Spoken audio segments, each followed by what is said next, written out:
And good evening, everyone, and welcome to a special rapid reaction version of JMU Sound Off. The Dukes with a 113-108 win over Kent State to move to 2-0 on the season. Taylor Atkins, Michael Evangelista, and Jonathan McNamara here. And guys, wow, what a week for the Dukes so far. Huge Taylor, win. in the interest of transparency, because I know Taylor is going Let's to call go. me. Let's go. Yep. Here we go. I'm just going to admit, when they hit their first foul shot right Yep. before end of regulation, Yep. give Kent State a 4-point lead. Yep. I did turn it off. I turned it off. 5-point lead. I actually turned it off after the first foul shot, Taylor. Here we go. I didn't even stay for the second. So full transparency. But guys, Duke's moved to 2-0. A lot of questions going into this game is if this team could sustain the momentum from earlier in the week, beating Michigan State, getting all the attention of the national media. The Dukes do that in a big way. For those who watched it, Dukes down by 5, few seconds left in the game. Taylor, what can you say about Noah Friedel? Noah Friedel is clutch, and that guy just has a motor on him. I mean, if you watched him last year, he just doesn't quit.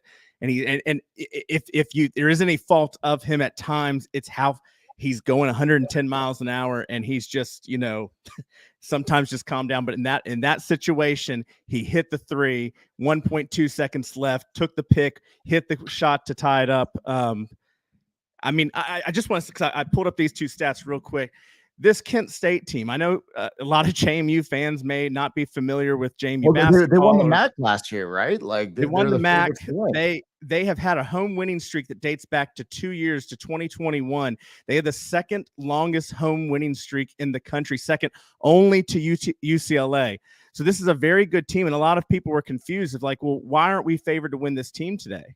We just beat Michigan State. Why aren't we favored to win this game? Because this is a very good Kent State team. This is a team that goes to the tournament and is likely seeded 12, 11 seeds. So this is a very big win, 2 games on the road. And I'll say this about the Dukes. This team just doesn't quit. I mean, just watch them get out there and go after it. I mean, they were in so many positions, and not just in this game, but going back to that Michigan State game.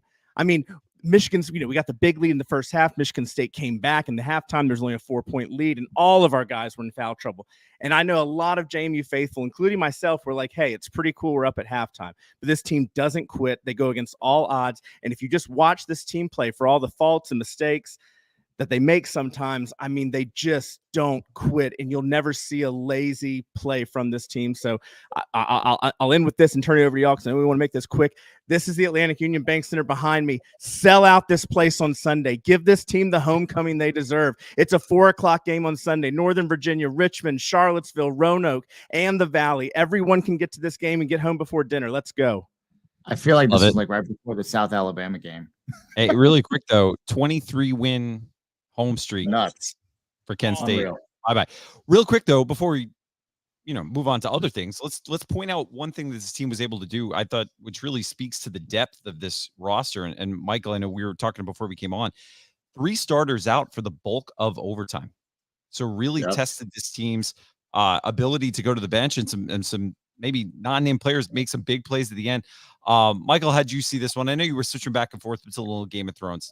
I called myself out. So we're all, it's a weeknight. It's okay.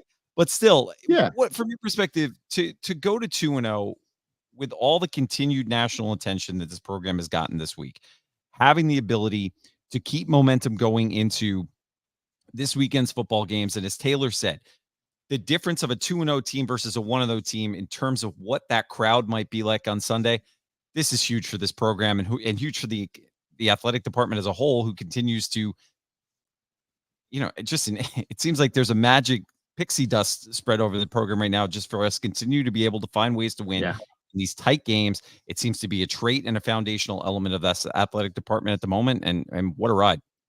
All eyes on us, man. Like, what a week for JMU sports all around. Like, I think I saw last night we were trending on Twitter. We were like the second highest sports topic.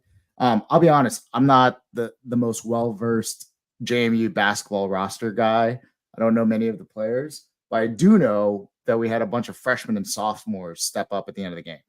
I think the big guy, you called me out, John. Is it Casey or Carey, number 15? Carey.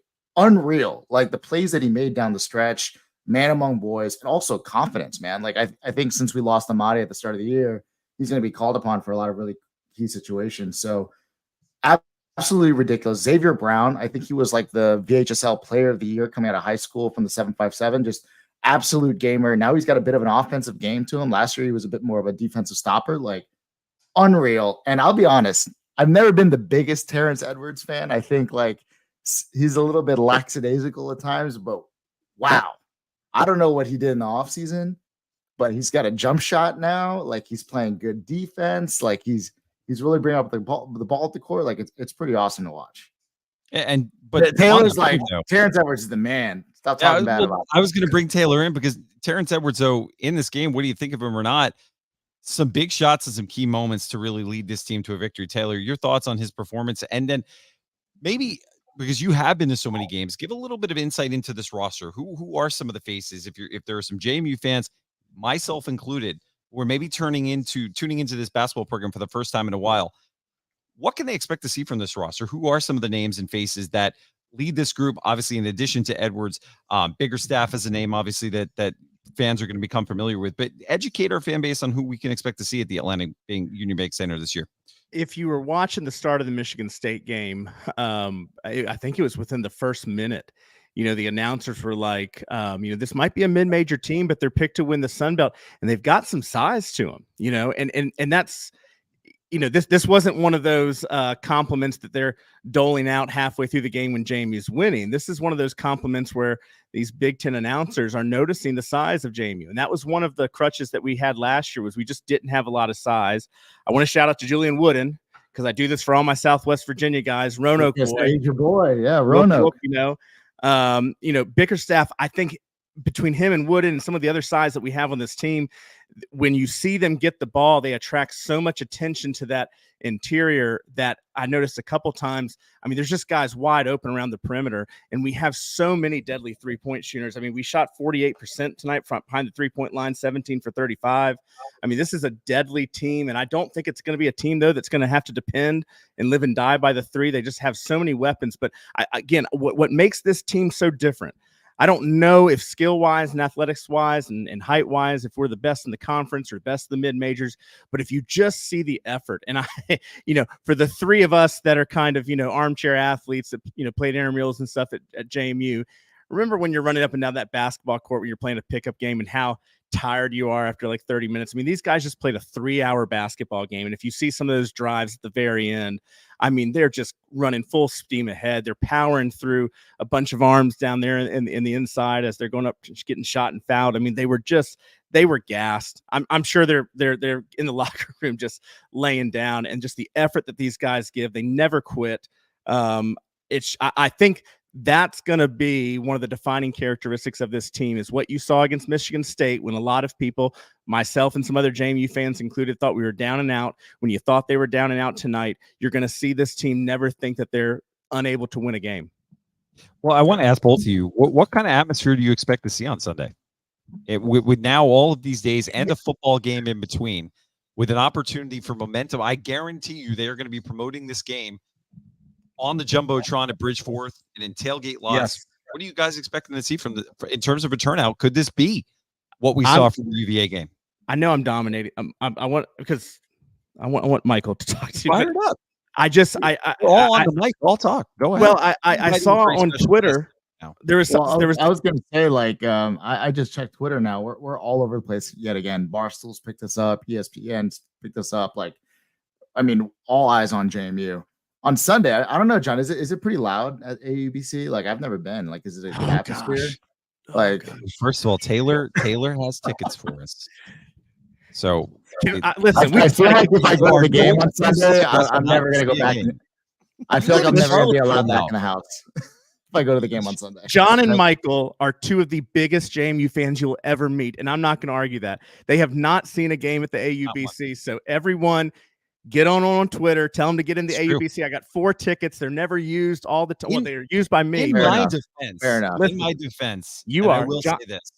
I do work high school basketball during the year, so it is hard for me to get Thank you, Brooke Boyd. No excuse for the weekends. Let me say this for the fans out there that are listening. What is neat about the AUBC and the way it's laid out is I've seen games in there with 4,000, 4,500 people, and just the lower bowl is packed. It is loud. You're on top of people. And the way the upper deck is kind of lit, it kind of seems full because you really, you know, the lighting makes even that really lower see the bowl. top. Like it's kind of like the Spurs. Like, is it like kind of like the Alamodome? Like where the Spurs used to play? Well, I mean that's a big comparison. Yeah, but like I believe you. The AUBC. I brought my boss to a game last year, who's a big Michigan State guy, grew up in Michigan, and he watched the whole game and he goes, "This has got to be one of the nicest arenas on the East Coast. This has got to be one of the coolest environments." And I think it was a random weeknight game against Marshall, which was still a good crowd. But I think I saw on Twitter earlier this week that some of the students said that they tried to log on after the Michigan State game and couldn't get student tickets. So I don't want to spread rumors, but it sounds like maybe student tickets are already taken up, but there's plenty of general admissions tickets up top. I expect that lower bowl to be full. It's a really cool environment. So I'm going to put this out there one more time. If you're in Northern Virginia, you're an hour and a half away from the AUBC, 2 hours tops. Richmond, 2 hours tops. Roanoke, an hour and a half. There's 250,000 people in the Shenandoah Valley up and down. This is a basketball team and a basketball arena you're going to want to be at. I expect the students to be full force, and I'm hoping we have a 10-0 football team. We have a 2-0 basketball team. I don't know the result. Can someone look up the results of the Howard game? Because they were beating Georgetown, I believe. Is that who we have on Sunday? Is Howard? Yes. I'm looking it up now. Oh, wow. If anyone in the chat, Howard is a tournament team. Looking it up. I got it. They 88-85 to Georgia Tech. Okay. Oh, man. So this is going to be close.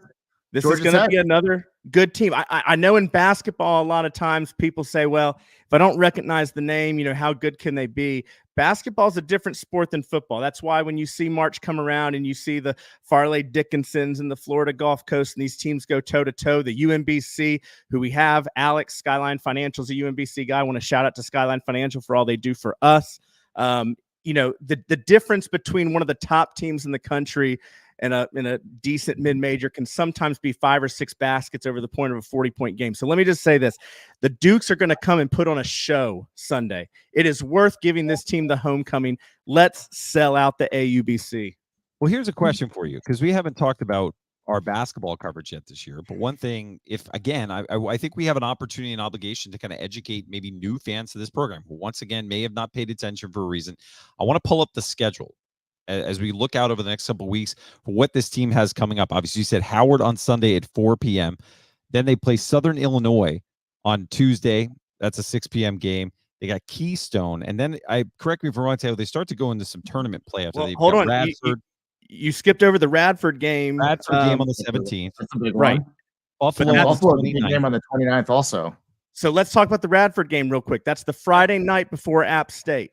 Okay, so there's that's a great opportunity to come in town early, catch a basketball game. Eric Pitzer, shout out. I know he's coming down for the game. Come to the Radford game on Friday night. Stay for football Saturday as we whoop up on App State. Do you have extra tickets for that game, Taylor? Are those I was going to say Friday night tickets claimed is what I want to know. I might have one extra. I know the Atkins boys are going to be there. Can I just like come up on a Friday and just like buy tickets at the door? Like, I think. Well, I mean, oh wait, hold on. Everybody, hold your horses. Without further ado, and he has promised to be on his best behavior. Zach, ladies and gentlemen, is it Zach? Is it Zach? Is it Zach? It's Zach. Oh, yes! Zach. I agreed to only 4 F-bombs, right, John? You did. Zach, I'm out. Welcome to the show. First time, long time. Too long. We legitimate reasons. Great flag in the background. Stop having a show when I'm putting my kid to sleep. That'd be great. I know. You're a good father. Zach, take us through your thoughts on the game. Any aspect. I know you were loving, like Brandon Sweeney, Eric Pitzer, a lot of us, the officiating tonight. I think Ben Markowitz might have thrown his phone through his TV. Wow, and if Ben Markowitz is criticizing the refs for the NCAA, it's got to be bad. Because that guy loves rules. I love you, Ben. No, I got to mea culpa first because I think I turned it off with 4 minutes left. because see, I'm not alone. I shut off with not because I thought we were going to lose. I just couldn't handle watching these terrible calls because my fucking blood pressure was spiking so much that I was like, oh, that's one. There's one. My stinking blood pressure was spiking so much that I literally was like, this is not good for my health. I got to stop watching this. Well, Zach, to my defense, I was watching it while Game of Thrones was in the background, so I was having a heart attack on both sides. And really quick, hold on, Brooke Boyd. We can answer this question right now. This is the beginning of our basketball coverage. You're going to see a lot of these post-game lives. You're going to still see some Sunday podcasts where we cover basketball. We are committed to fully covering men's and women's basketball. And stay tuned. We already have some men's basketball merch. Stay tuned for some women's basketball merch coming in the next few days. You're going to like this one. I can guarantee you that. A quick shout out to Brooke Boyd. She just direct messaged me and says she has 2 tickets for John and Michael if they want to come out to the game on Sunday. Brooke, if I go, I'm probably not going to be allowed back in my house. I'm just saying. Makes 2 of us. I'm just saying. I'm trying to come up. I don't know if I'm going to be allowed back in my house for going to this weekend's football game, let alone the basketball game. So we're going to make some trips. The invitation will stand for any upcoming game. Absolutely. Give her a heads up. Yeah. I'll claim it, Brooke. I'm trying to go to the game Sunday. There you go. There you go. I just want to say shout out to the Boyd family. We need at some point during basketball season, we're going to get them on there because I think collectively since like the 70s, I think as a family they've missed enough. I think they can count on 2 hands how many games they've missed at JMU since the 70s. Not Brooke for Boyd, nothing. she can get on here Shameless merch. Yeah. Shameless merch plug. If you haven't seen our new Jimmy Madison basketball shirt, so good. Check it out. JMUSoundoff.com. Click the link. Get yourself a Jimmy Madison. We've got football. We've got basketball. All kinds of great merch. Do you have a shirt on right now? I just have a student do club shirt on at the moment. I just want to say for people questioning the quality, which I questioned because John set this up and I said, John, are we going to get some Walmart shirts when I order this thing? No, these are very nice shirts. I know I'm biased when I say it, but these are nice premium shirts. tee. Here is some from experience buying the shirts. They do size a little small.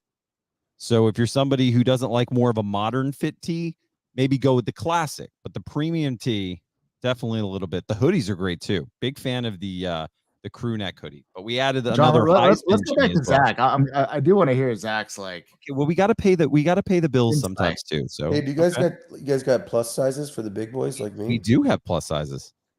So it's your opportunity. Treat yourself. Holidays are coming up. But go, Jack. Treat yourself. Zach, the floor is yours. I got really negative in the group chat. I know it's really hard to believe, but I got really upset, and it wasn't even like at the team. It was just like I thought like the refs completely ruined the game, and not even just for us, for Kent State too. I mean, that game should have been an amazing matchup between 2 very talented teams, and instead we're sitting there watching the refs make phantom calls depending on whatever they wanted to do on that side of the ball. I mean, the one bald ref, he made probably 90% of the calls. And I mean, on every single play in either overtime on their end of the court, they were getting fouled no matter what. And it was just so frustrating to watch. And kudos to the Dukes for having the mental fortitude to get past that. I'm sure after the Michigan State game, it was something they're used to and maybe something they focused on because also full disclosure, I didn't see the Michigan State game. As you can probably tell, I'm pretty sick. I had to go to bed early. Yeah, dude, I went to bed. Everyone who went to Georgia State is maybe. We all got COVID, man. It's the South. But no, literally, I fell asleep on the couch at what 8 o'clock, and then it's like 7:30 last night. Woke up and then started texting Taylor. I couldn't believe it. I looked at my phone. I was like, "Holy shit, we won!" I couldn't even watch it. I watched it on Gamecast. So that's Chris Vanini, still tweeting JMU stuff, saying we're never going to lose a basketball game again, a sporting event again. The private school down south. Tell them not to pay attention to the women's loss from last night. That one hurt my heart. Yeah. What happened? They were up by like 25. Dude, they were outscored 47-13 in the second half. That's insane. That was a rough one. Like Shane tweeted out that center, and they were saying like, "Oh, she's not athletic enough to cover our centers," and she dominated in the second half. I felt so it was Shane's fault. It was Shane's fault. Way to go, Shane. And then the JMU media sphere just imploded last night. There was a lot of back and forth on Twitter. There was just a lot of. It was rough. But guys, I do want to ask you though, as we go towards Sunday, I know we've talked a lot about basketball. I am just curious what you think the collective success now of our men's program. Obviously, the women had a great opening game and expected to do really well in the Sun Belt. But looking at the two premier men's programs on this athletic department, what can the collective success of both these programs do for each other? I would imagine, I mean, especially we've had some big key basketball recruits at some of these football games, that this is the type of thing that could really impact recruiting on the football side as well. I know, Michael, this is something 100%. You follow, but it has to have an impact. I mean, absolutely, right? Like the more eyes you have on the program, it's huge. And I'll argue that year over year, the impact men's basketball can have or women's basketball have is probably going to be even more than football. Like when you think of the opportunity to win the Sun Belt, win the tournament, get into the Final Four, the amount of media and eyes on the program just in general, huge. And to your point, right? Like, can we bring in football recruits to a packed ABC? Massive. Mike, like, now here's a question for you. Oh, here we go. Is it get closer to the mic? Is the media attention we're getting right now because of the NCAA BS more or less than just 1 year's worth of a basketball run into the that's a good one. I remember was it 2013 when we played Ohio State, I think, in the second round? No, that was a lot. Was it Indiana? They had that short guy. The difference, I think, if you look at straight media attention, so if you're talking about the Washington Post, the Wall Street Journal, PTI, go down the list, the Athletic, all of these that are talking about this issue, it's probably, if we're talking about just getting into the tournament versus a run, I think the coverage of this is more. However, the difference is that how many 63 million people filled out a bracket last year. So the brand association and brand awareness that comes through just people putting your name on a bracket is priceless.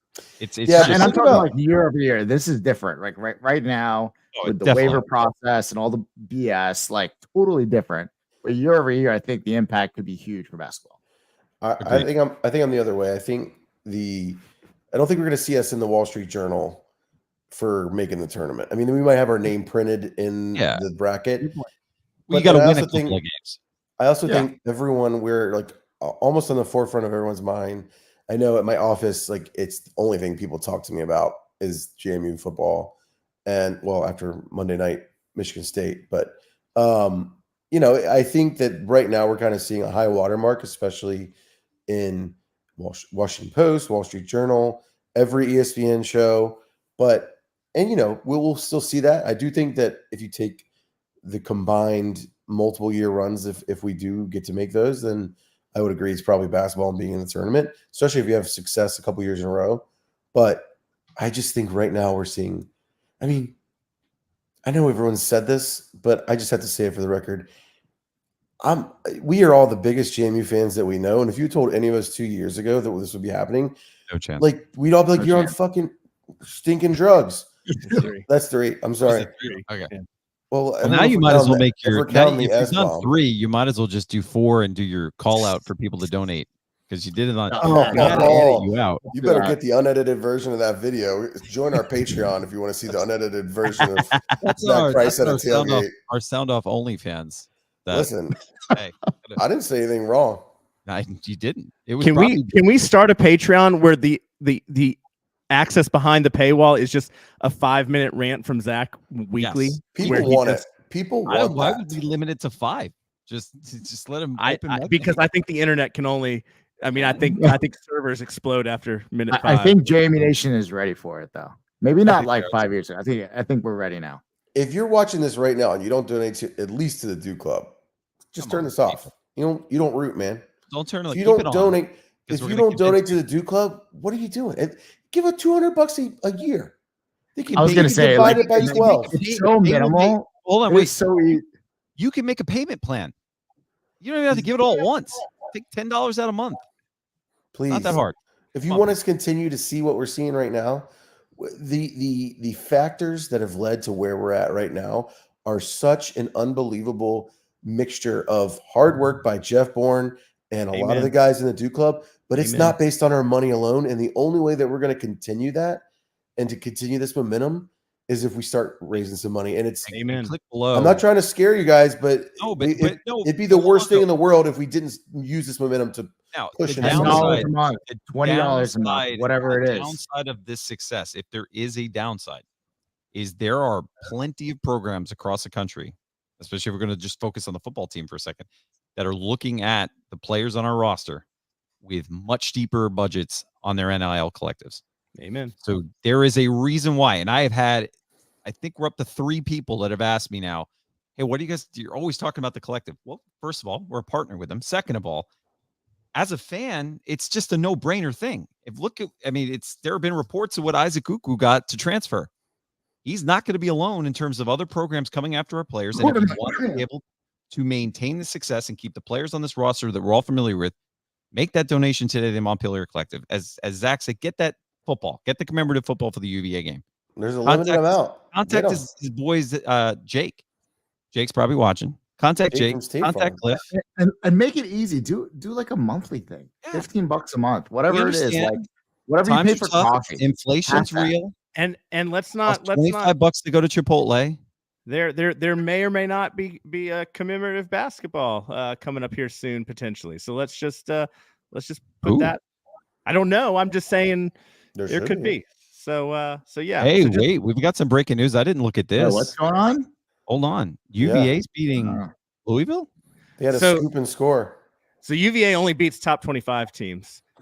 Well, hold on. Good thing we played them before we were ranked. The reason they didn't beat us is because we were a top 25 team, but not at the time. So that's why it was so close. So Cliff is watching.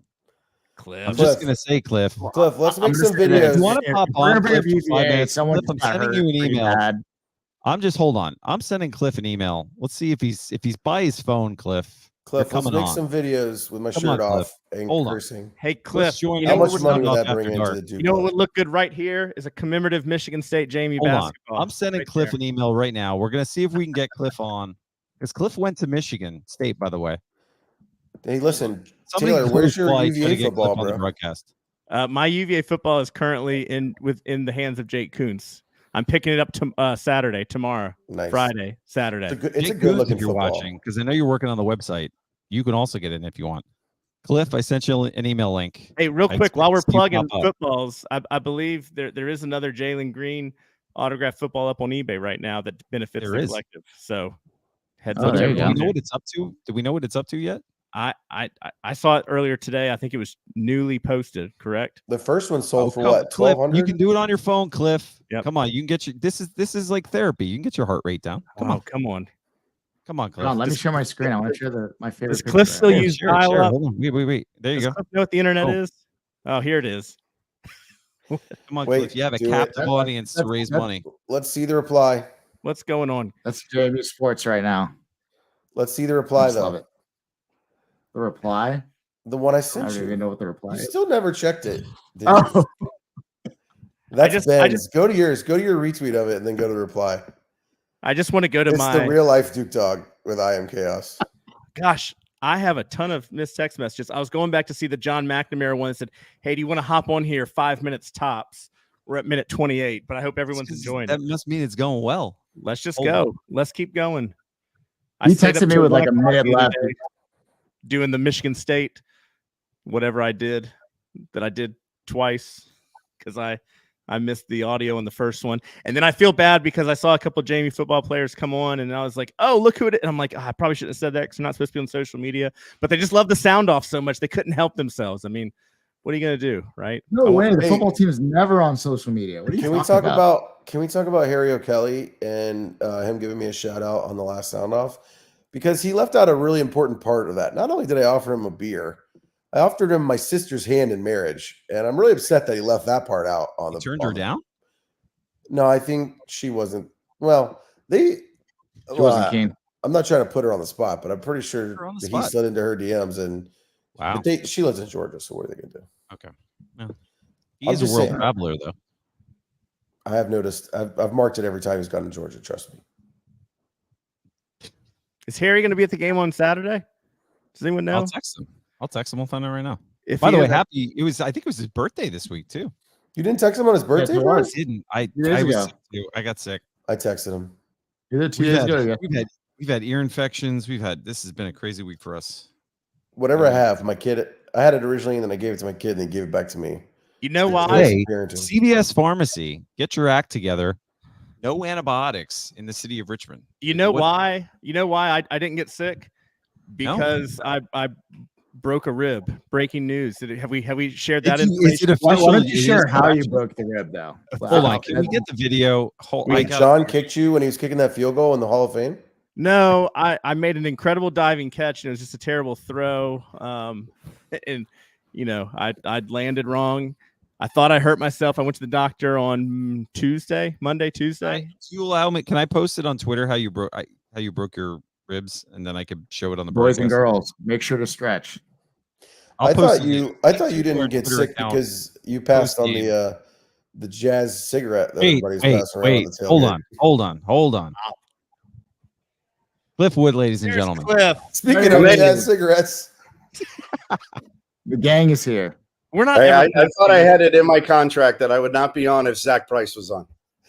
Listen, Cliff, I've got a business proposition for you. If it's anything like what you did to Harry, I do not want to hear anything about your propositions or your prepositions. I don't see. Is there a ring on that finger? Let me see it.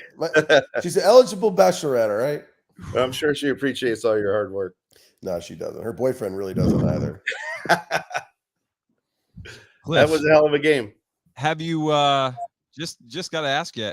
Have you had a week like this in your JMU athletic fandom? I mean, from when you combine not only the success on the court for the basketball team, but for it to happen, obviously, with the attention that has been brought to JMU athletics from the football team situation, it's a pretty magical time. It's unbelievable. I wish it had happened when I was about 20 years younger, because I didn't get much sleep after Michigan State. But man, that game was insane. And then this makes that look like it was a stroll in the park. To score 5. Can you take us inside maybe the last 5 minutes or last 2 minutes at Michigan State real quick? What it was like being there, because it just had to be unreal. It was, and the students were loud, and you just kept waiting for them to make a run, and then they made a run, and we just kept hitting shots. And that Horton kid, Raekwon Horton, he hit a huge 3 in that game. And that was my first heart attack. And then when he hit one in this game, I had another heart attack. No, they just were real resilient. And it was like last year's, 2 years ago, we had the CAA stuff. Last year's team was really good. They didn't ever finish a game like they finished last, the Michigan State game. Same with this one. Like, you saw what they did when they were down 5 with 14. They gave up in the second overtime. Julian threw a long pass. Noah hit a dart. And then for Xavier Brown to lean into that, the guy did extend his arm, but for him to mini flop like that and get that call, and then by the way, that's the same exact out of bounds play we run all the time, and to leave Noah open for a layup was hilarious. Cliff, for those who aren't familiar with some of the names and faces on this program, you're somebody who knows a lot of the athletes on this team. Give people a little behind the scenes look at some of the personalities here and what might make this team tick a little bit. Because I know there are some really unique characters on this group that fans are going to grow to love as they go throughout this season. Well, I mean, the best for me is just watching Terrence Edwards grow from his freshman year to now.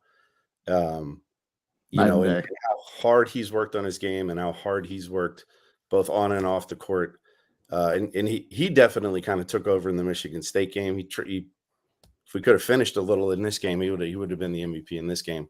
So he's clearly the leader of the team, but he's also not such an ego that he doesn't let other guys chime in. And if you listen to Dave Riggert's interview with him after the Michigan State game, it was really telling about last year's team versus this year's team, and how Mike Green steps in. He listens to him. He listens to Bickerstaff. Eric, I'm sending you an email too.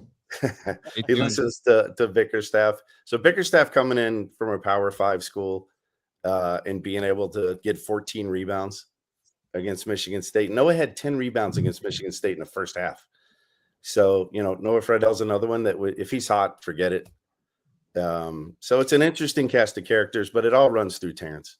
Cliff, can you speak to the depth of this team? It feels like, for me, as someone who's watched a lot of JMU basketball, tonight, I didn't notice it until I heard the announcers mention it, but it was us are playing our second team against their first team because they didn't have the depth that we did. It was all freshmen, like Carey super, and Brown, super clutch moments. Yeah. I mean, is this team just that much deeper than any team we've had in recent memory? And they're all like, for the first time, we got three true legitimate point guards in Green, Brown, and I'm drawing a blank on the kid from High Point.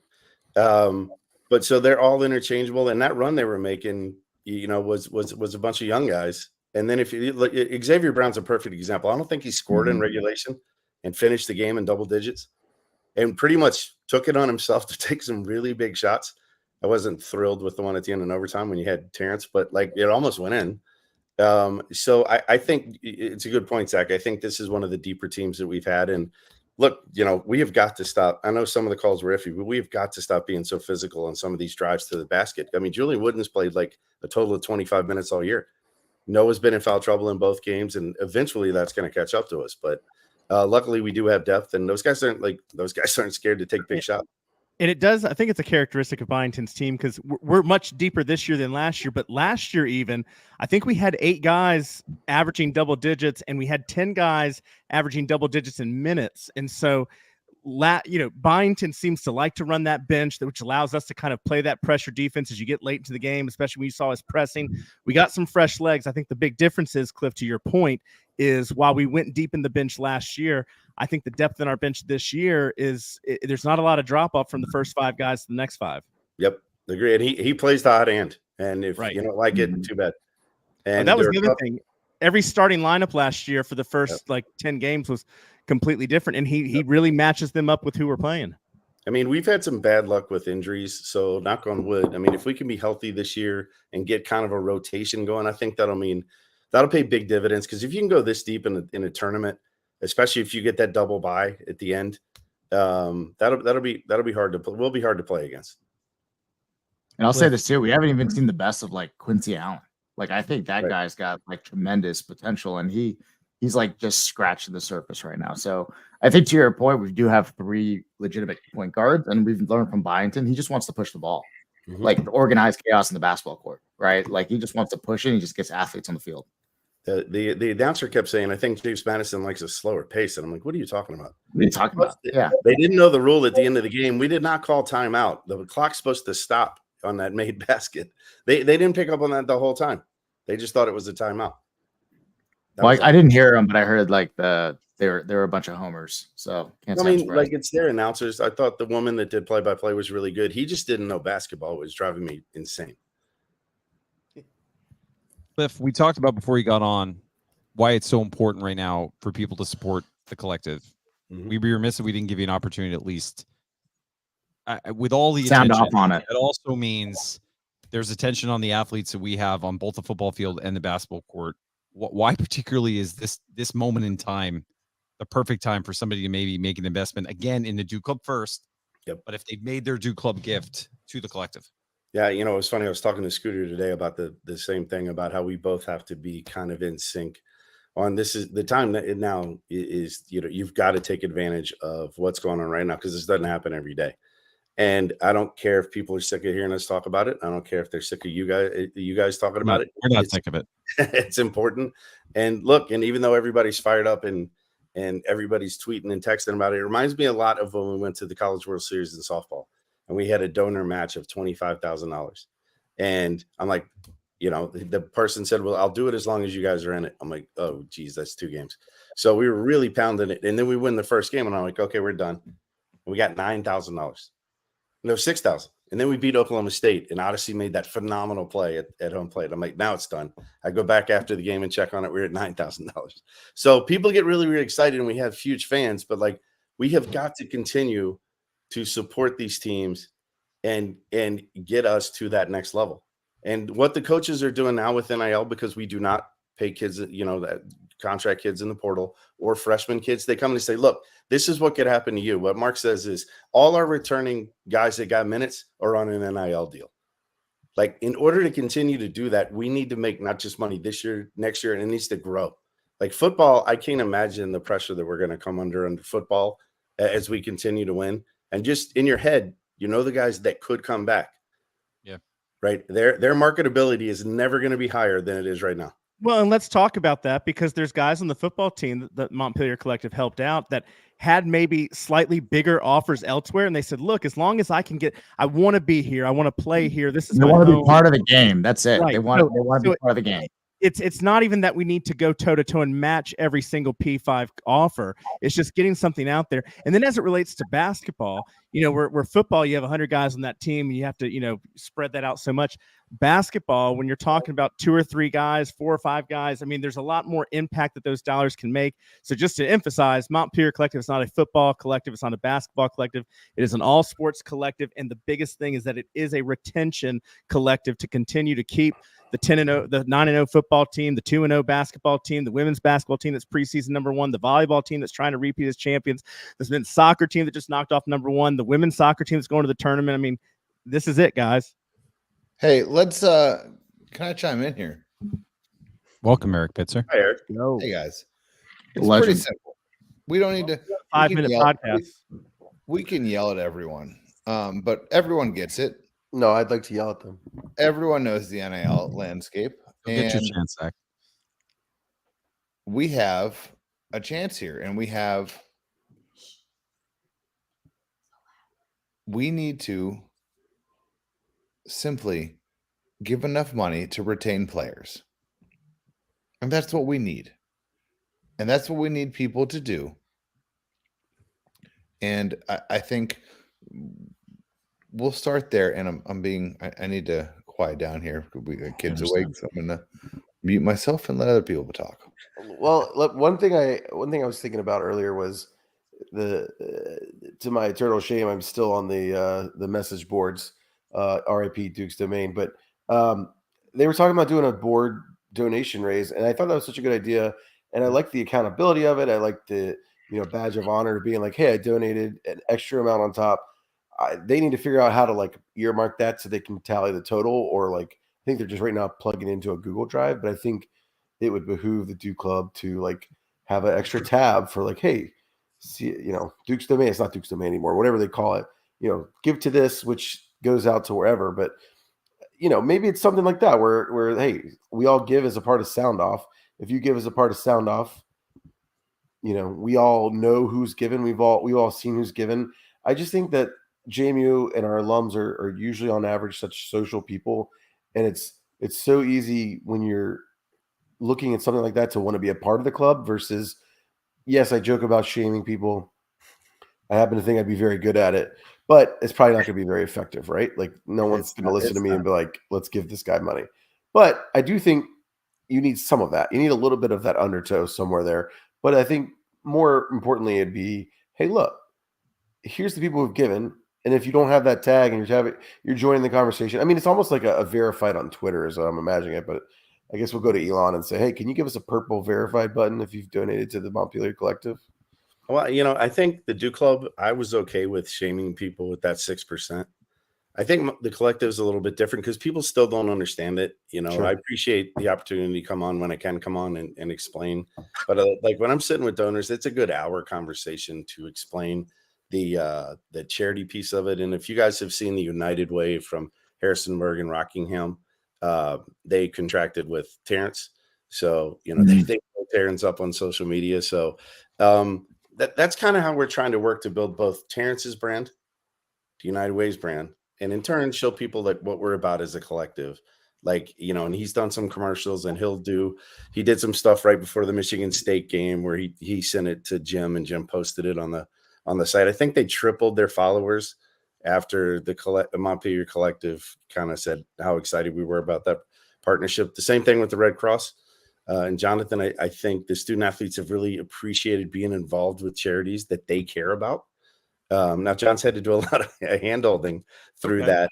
But you know what? Like it hopefully it's good for the Red Cross, and I know it's good for those kids. Yeah. Well, let me tell you what that looks like for us. So with the Red Cross, we had this week, Justin Amati comes out and does a video for us specifically focused on raising awareness among students about the importance of donating blood. And we have now, since we have been working with the collective, had multiple players putting out these messages and have had our 2 most successful blood drives that we've had on campus since we've been doing blood drives on campus as a Red Cross. Virginia Blood Services worked with them in the past. So it's important because these student athletes are speaking to their peers. They're speaking to their peers in their own voice, speaking to their peers on their own platforms. And that has a gigantic ripple effect for nonprofits, and it just speaks to the impact they can have. But what's been really cool to see about all of the student athletes we've worked with is they're not just mailing this in, they're embracing it, they're making it their own, and then they're all saying to us after the fact, what else can I do? How can I get involved after the fact? And I think this leads to, life lessons and opportunities for them to understand the impact that they can have. And it's a really great thing for all parties involved. And we're stoked from a Red Cross perspective because it really does make an impact. And this is just the beginning. There's going to be more nonprofits that are going to benefit from this. And I'd like to think the benefit on the student athletes is tremendous as well. So it's really great all around. Agreed. Donate now. Donate now. Do it. So Eddie, real quick though, as we go towards Sunday, Cliff, I'm curious what you think the crowd will be like on Sunday. Do you think we see a rallying effect now around this program? 2 big wins, all the attention. There's a moment, an opportunity, especially with the football game, to continue to drive the energy. And that's why I feel like this win is so big, because we're able to sustain that momentum. If they lose tonight, maybe say, that was a fluke. Now it's 2 wins against 2 really good teams. And if you just tuned in, remember, this is a Kent State team, as Taylor said, made the tournament. There's a lot of good things to like. 2 times, Taylor? Is that what you're saying? I was going to say second longest home winning streak in the country behind UCLA. They were a 3.5 point favorite for a reason today. They were a good team. Yeah, John, I think the students are going to go berserk on Sunday. And I think some of the alums that were considering it, maybe no, after a long tailgate, I think we'll go now too. So I'm excited. I can't wait for Saturday and Sunday. Listen, for that 2-hour radius, games at 4, games over at 6, you're home before 8. Richmond, Northern Virginia, Roanoke, Charlottesville, show up. You can make this game and still get home in time to get your sleep. I'm going up. So if you want to go up from Richmond, let me know. I got 3 seats in my car. There you go. There you go. Guys, any last thoughts? Any thoughts on the football game this weekend? Michael, I know you've been scouting this game a little bit. Crush 'em. Yeah. Crush 'em. There we go. Crush 'em. I'll tell you one. I'll give one thought on the football game this weekend. I mean, I think, obviously the Dukes are amazing, and we've talked about trap games probably ad nauseum at this point, and we looked at ODU, who was, they were probably our biggest. Well, we should probably crush them, and we didn't. They came up and showed. UConn, I saw today, has if you look at all the football games across FBS this year that were within 1 score, they are on the wrong side of that spectrum. They're -3 on losses and games within 1 score. And there's 2 scores, like North Texas and someone else, that were 4 losses in 1 score games. So they can keep games tight. They can keep games a little sticky here. So this is not a shoe-in win. I'll challenge you, Pitzer, though, because if you watch some of those games, particularly like Boston College and Rice, a lot of self-inflicted wounds by the other teams. This is a statement game. This is a national brand. Of course it is. Right? Like we are bigger than them. We should be more physical than them. They're going to come with nothing to lose. But I think we're going to need to come out. Mike, do we finally have pressure on us? Good one, Zach. Good one. You want to share some context on that one? All the App State fans and Troy fans are like, oh, we'll see how they play when they have pressure on them, because if they do grant the waiver, then they'll have pressure on them to play well. They'll have to play in a real game in the New York Six Bowl. And they'll have real pressure. We'll play with pressure. By the way, update on this is a fun 5-minute 24-17 Virginia over Louisville still. 6:46 to go on the tied up. Oh, 24-24. My app is not updated, so it must have been a pick 6. Virginia was driving. Apparently, Botetourt has better Wi-Fi. Virginia kicked the field goal, went up 24-17. Louisville just drive down the field and scored a touchdown. So 24-24. But it's a top 25 team, so that means UVA is going to win. Get that in there. All right, guys. Safe travels to Harrisonburg. Everybody making the trip. We did find out, by the way, that we're going to be joined by the guys from basically the competing entity to CFB Campus Tour is coming to Harrisonburg this weekend. So college football tour. He should stay for basketball. Is going to be making the way around the tailgate. So if you see him, he's looking to showcase all that's great about JMU tailgate. So we're going to be showing him around on Saturday. That's because you guys raised so much money for the last guy. He's trying to make a buck. By the way, shout out to everybody who donated to him. Yeah, no doubt. Got a chance to stay in a hotel for the first time, so that was awesome. Over $400, I believe, just from Sound Off. And while we like him, next time let's redirect some of that to the all we do is raise money. All we do. Right. All right, and shout out to Jay Coons. Just posted the link to the autograph football.